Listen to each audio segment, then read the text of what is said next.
জুলাই গণঅভ্যুত্থানের পর রাষ্ট্র সংস্কারের জন্য 11টি কমিশন গঠন করে অন্তর্বর্তী সরকার। সংস্কার কমিশনের সুপারিশের ভিত্তিতে সরকার 8টি অধ্যাদেশ জারি করে। সেই অধ্যাদেশগুলোর পর্যালোচনা জানাতে সংবাদ সম্মেলনের আয়োজন করে টিআইবি। সংবাদ সম্মেলনে টিআইবি নির্বাহী প্রধান জানান, সরকারের সংস্কার কার্যক্রম লক্ষ্যভ্রষ্ট হয়েছে। সুশাসন নীতি নিশ্চিতের জন্য গুরুত্বপূর্ণ আইন প্রণয়নে সংশ্লিষ্ট সংস্কার কমিশনের কমিশন সহ বিভিন্ন অংশীদারের প্রদত্ত যে যৌক্তিক সুপারিশমালাগুলো সেগুলো উপেক্ষা করা হয়েছে। সর্বোপরি অন্তর্বর্তী সরকার সংস্কারের নামে যতটুকুই করেছে তার প্রায় সকল ক্ষেত্রেই বাস্তবে অধ্যাদেশগুলো লক্ষ্যভ্রষ্ট হয়েছে। তিনি জানান, উপদেষ্টা পরিষদ আমলাদের কাছে আত্মসমর্পণ করেছে।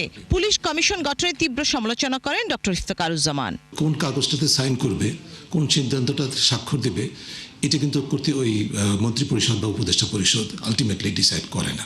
আনফর্চুনেটলি এটা আমার ধারণা হয়েছে। এটা ডিসাইড করে আমলাতন্ত্রের ভিতরে যেটা ক্ষমতাবান, অত্যন্ত ক্ষমতাবান ব্যক্তিগুলো আছে বা মহল আছে, তারা সিদ্ধান্ত করে যে কোন কমাটা রাখা যাবে, কোন দাড়িটা রাখা যাবে না, কোন উপাদানটা রাখা যাবে না।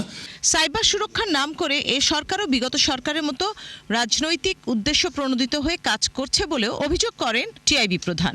সাইবার সুরক্ষা, ব্যক্তিগত আপত্তি সুরক্ষা, জাতীয় আপত্তি ব্যবস্থাপনা অধ্যাদেশে উল্লেখযোগ্য উপযোগী ইতিবাচক বিধান থাকলেও প্রতিটিতে নিজস্ব আঙ্গিকে এবং সামষ্টিকভাবে যার যা জায়গা থেকে এবং সামষ্টিকভাবে সরকার ও সংশ্লিষ্ট প্রতিষ্ঠানের হাতে কোনো প্রকার বিচারিক সুরক্ষা ছাড়া জবাবদিহিহীনভাবে বাক স্বাধীনতা, ভিন্নমত ও গণমাধ্যমের স্বাধীনতা দমনের আইনগত ব্যবস্থা তৈরি করা হয়েছে।